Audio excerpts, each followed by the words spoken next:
मोदी जी का जो गारंटी है ना वो चाइनीज माल जैसा है।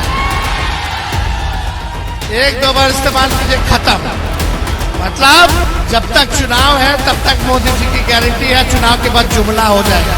आपका बेटा, आपका भाई उप मुख्यमंत्री बना और बनने के साथ जो 17 साल में नहीं हुआ था वो 17 महीने में 5 लाख लोगों को सरकारी नौकरी हमने देने का था।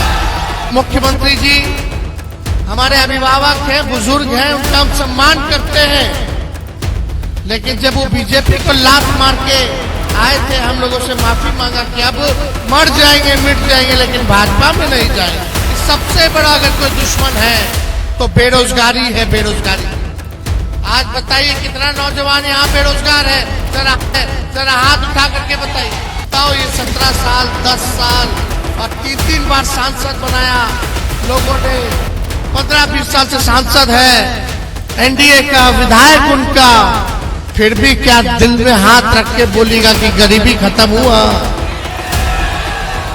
क्या शिक्षा व्यवस्था सुधरी? क्या अस्पताल में दवा इलाज अच्छा सा हो रहा है? क्या दिए मोदी जी? अर्चना रविदास जी यही की बेटी है, इसी लोकसभा क्षेत्र झाझा इनका घर पड़ता है, लक्ष्मीपुर में। लोकल कैंडिडेट है, घर की बेटी है, पढ़ी लिखी महिला है, रविदास समाज से आती है और हम लोगों ने बहुत सोच विचार करके इनको उम्मीदवार बनाया है ताकि जमुई की जनता को जो है बाहर ना जाना पड़े जब कोई तकलीफ हो, दुख हो, दर्द हो। दूसरी तरफ से आप लोग देखिएगा जो प्रत्याशी हैं, रामविलास पासवान जी के दामाद हैं, चिराग पासवान जी के जीजा हैं, लेकिन आप पता कर लीजिए उनका घर कहाँ है, आपको भी नहीं मालूम है। जब दुख होगा, तकलीफ होगा तो कहाँ जाइए? कम से कम घर, इनका मायके भी यही है, ससुराल भी यही है, इसी क्षेत्र में लोकल उम्मीदवार। लेकिन जब दुख होगा, तकलीफ होगा, आप इनके पास तो पहुंच जाइएगा, लेकिन चिराग जी के जीजा जी के पास नहीं पहुंच पाइएगा। आप सब लोगों को पता होना चाहिए कि अब तक चिराग पासवान भी बने सांसद जमुई से, लेकिन एक पार्टी का भी दफ्तर नहीं खोल पाए। कम से कम आदमी पार्टी का दफ्तर चला जाता, आते हैं तो होटल में रुकते हैं, और उनके जीजा जी जो प्रत्याशी बनाए गए हैं उनको होटल में रुकना है। तो आप लोग समझ जाइए, जो आया है बाहर से वो फिर वापस चला जाएगा चुनाव के बाद, फिर अपना चेहरा आप लोगों को नहीं दिखाने का काम करेगा। लेकिन घर की बेटी है, कहीं भी जाइएगा तो घर ही में रहना है, मायके ससुराल सब इसका ही है, तो आप लोगों को कोई कठिनाई नहीं होगी। नौजवान है, पढ़ी लिखी है, मजबूत है, निडर है, ईमानदार छवि की है, इसलिए हम लोगों ने इनको प्रत्याशी बनाया है। आप लोग सब लोग जान रहे हैं, कुछ दिन पहले हम यहाँ आए थे, आप लोगों के बीच हम लोगों ने रोड शो जो है किया था, बहुत देर रात हो गया था, जन विश्वास यात्रा में आए थे, लेकिन रात भर आप लोगों ने जो प्यार दिया, समर्थन दिया, आशीर्वाद दिया, इसके लिए हम तहे दिल से आप सब लोगों के लिए शुक्रगुजार हैं। आप लोगों को हम ये कहने आए हैं कि हम लोग मोदी जी की बात करने नहीं आए, मुद्दे की बात करने आए हैं। मुद्दा क्या है? बोलो, मेरा दुश्मनी मोदी जी से नहीं है। अरे देश के प्रधानमंत्री हैं, हमारे भी प्रधानमंत्री हैं, लेकिन हम लोग विपक्ष में हैं। विपक्ष का तो जिम्मेवारी बनता ही है सवाल पूछना, लेकिन उतना ही जिम्मेवारी आप लोगों का भी सवाल बनता है। प्रधानमंत्री से पूछे कि टेटिया बम्बर प्रखंड के लिए क्या किया, आपके गांव के लिए क्या किया, आपके पंचायत के लिए क्या किया, आपके जिले के लिए क्या किया, आपके राज्य के लिए क्या किया। मेरा मानना है कि सबसे बड़ा अगर कोई दुश्मन है तो बेरोजगारी है, बेरोजगारी। आज बताइए कितना नौजवान यहाँ बेरोजगार है, जरा हाथ उठा करके बताइए। माँ बाप पेट काट करके अपना बाल बच्चा को पढ़ाता है कि पढ़ लिख लेगा तो अच्छा नौकरी हो जाएगा, तो बुढ़ापा में यही नौजवान हमारा सहारा बनेगा। लेकिन मोदी जी ने एक बार भी नौकरी देने के बारे में बोला। अभी जम्मू में आए थे, बोले कि कितना नौकरी देंगे, क्योंकि वो जानते हैं 14 में ही बोले थे कि 2 करोड़ देंगे, लेकिन अब तक कोई नौकरी जो है उन्होंने 10 साल में नहीं दिया। आपको समझना पड़ेगा, केंद्र में सरकार है भाजपा की 10 सालों से, मोदी जी प्रधानमंत्री है 10 सालों से, और बिहार में डबल इंजन की सरकार है भाजपा। अब मुख्यमंत्री नीतीश कुमार जी की सरकार है 17 साल से। यहाँ के सांसद लगातार एनडीए को जिताने का काम किया आप लोगों ने। आप लोग देखिएगा लगातार चिराग पासवान जी जो एनडीए में है मोदी जी के साथ में, यहाँ का विधायक सब कोई एनडीए का है, यानी ऊपर से नीचे एनडीए का। बताओ ये 17 साल 10 साल और 3-3 बार सांसद बनाया लोगों ने, 15-20 साल से सांसद है एनडीए का, विधायक उनका, फिर भी क्या दिल में हाथ रख के बोलेगा कि गरीबी खत्म हुआ? क्या शिक्षा व्यवस्था सुधरी? क्या अस्पताल में दवा इलाज अच्छा से हो रहा है? क्या दिए मोदी जी? क्या दिए आप लोगों को? ना नौकरी दिए, पलायन नहीं रोक पाए, गरीबी नहीं हटा पाए। मोदी जी खाली कहते कि 5 किलो राशन दिए। अरे 5 किलो राशन को मोदी जी के आने के बाद से नहीं मिल रहा है, वो पहले से कांग्रेस के जमाने से मिल रहा है। पहले तो तेलों मिलता था, चीनियों मिलता था, किरासन तेलों मिलता था। तो खाली बताओ, मोदी जी बोलते हमने गरीबी दूर कर दिया। अगर गरीबी दूर कर दिया तो पूरे देश भर में 80 करोड़ लोगों को अनाज काहे ला दे रहे? आप लोग एक मौका हम लोगों को दीजिएगा तो हम लोग अनाज तो देंगे, लेकिन साथ में नौकरी भी देने का काम करेंगे। चुनाव में हमने वादा किया था 20 में कि अगर अपने भाई बेटा को एक मौका दीजिएगा तो 10 लाख लोगों को सरकारी नौकरी हम देने का काम करेंगे। जब मुख्यमंत्री जी हमारे अभिभावक हैं, बुजुर्ग हैं, उनका हम सम्मान करते हैं, लेकिन जब वो बीजेपी को लात मार के आए थे हम लोगों से माफी मांगा कि अब मर जाएंगे मिट जाएंगे, लेकिन भाजपा में नहीं जाएंगे। हम लोगों ने फिर से अपनाया, उनको फिर से मुख्यमंत्री बनाया। आपका बेटा, आपका भाई उप मुख्यमंत्री बना, और बनने के साथ जो 17 साल में नहीं हुआ था वो 17 महीने में 5 लाख लोगों को सरकारी नौकरी हमने देने का काम। बहालियां निकलता था, चाहे सिपाही का हो, दरोगा का हो, शिक्षकों का हो, या जितना आपका अस्पताल वाला जितना स्टाफ है, नर्स हो, सब काम हम लोग कर रहे थे।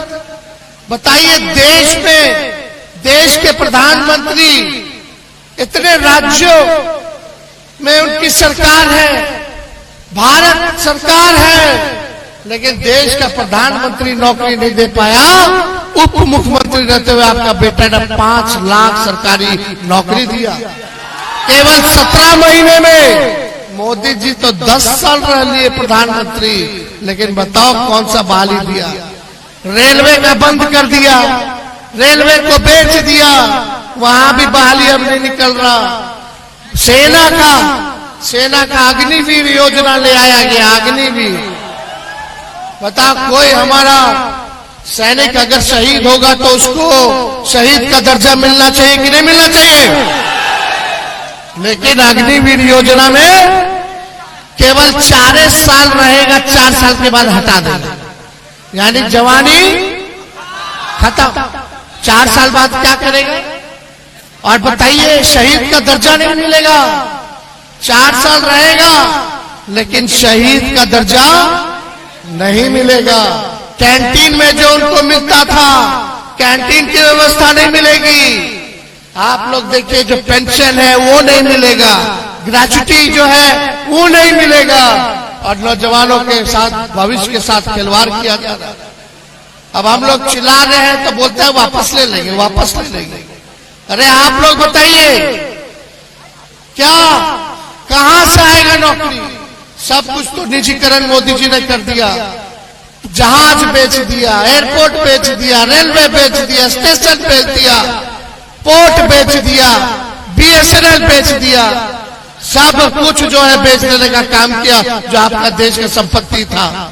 ऐसी ऐसी संस्थाएं जो आपको नौकरियां निकलती थी, लोग देख लीजिए कितना तैयारी लोग करता था। आज कहां जाएगा नौजवान, कहां जाएगा? हम लोग काम करने वाले लोग हैं। हम लोग जब आए 17 महीने में जितनी आंगनबाड़ी महिला, जितनी ममता, आशा, टोला सेवक, विकास मित्र, तालमी मरकज, इन सबके मानदेय को हम लोगों ने बढ़ाने का काम किया, दुगुना किया 17 महीनों में। जो नियोजित शिक्षक 4.5 लाख नियोजित शिक्षक जो आंदोलन करते थे समान काम समान वेतन का, उन 4.5 लाख लोगों को हम लोगों ने सरकारी कर्मी का दर्जा देने का काम किया, यानी समान काम और समान वेतन मिलेगा। हम लोगों ने जाति आधारित गणना कराया, कोई जातिवादी के लिए नहीं, ताकि पता चले कि रे भाई के लोग बा जो दिहाड़ी मजदूर है, कौन लोग हैं जो भूमि नहीं है, भूमिहीन है, कौन लोग है जिसका पक्का मकान नहीं है, कौन लोग है जो गरीब है, कौन लोग है जो ठेला ढोने का काम करता है, रिक्शा चलाने का काम करता है, कौन लोग है जो नाला साफ करता है। तो पता चलेगा, उसी हिसाब से सरकार योजना बनाएगी।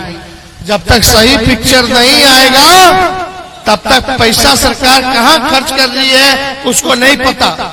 हम लोगों ने योजना बनाया था, क्या बनाया था भाई? जिसके घर में नौकरी नहीं मिल रहा है उसको जो है 2 लाख रुपया का मदद हम लोग करेंगे। जिसके घर में नौकरी, जिसका जमीन नहीं है, भूमि नहीं है, उसको जो है 1 लाख रुपया का मदद करेंगे ताकि अपना जमीन ले ले। दूसरा क्या, जिसका पक्का मकान नहीं है उसको 1,20,000 रुपया हम लोग देंगे ताकि जो कच्चा झोपड़ी है, कच्चा मकान है, उसको पक्का कराने का काम करें। ये हम लोग कर रहे थे, तब तक हमारे चाचा फिर पलट गए। अब बताइए 5 साल में एक बार मुख्यमंत्री ओथ लेता है, सरकार बनती तो 5 साल ना चलता है। ये बताइए 3 साल 3.5 साल हो रहा है बिहार सरकार को, 3 बार ओथ ले ली, कभी एने, कभी ओने, कभी एने, कभी ओने। अब मोदी जी को जाके बोल रहे हैं, मोदी जी अब हम जहां हैं वहीं रहेंगे। अब मोदी जी बोलते हैं कि गारंटी मोदी जी का मजबूत गारंटी है। अरे मोदी जी इतना गारंटी आपका मजबूत है तो मेरा चाचा का गारंटी ले लो कि पलटेंगे कि नहीं पलटेंगे। काहे नहीं लेते हैं मोदी जी गारंटी? कोई ठीक है, कितना बार ओथ ले लिया? 8-9 बार ले लिए, 9 बार।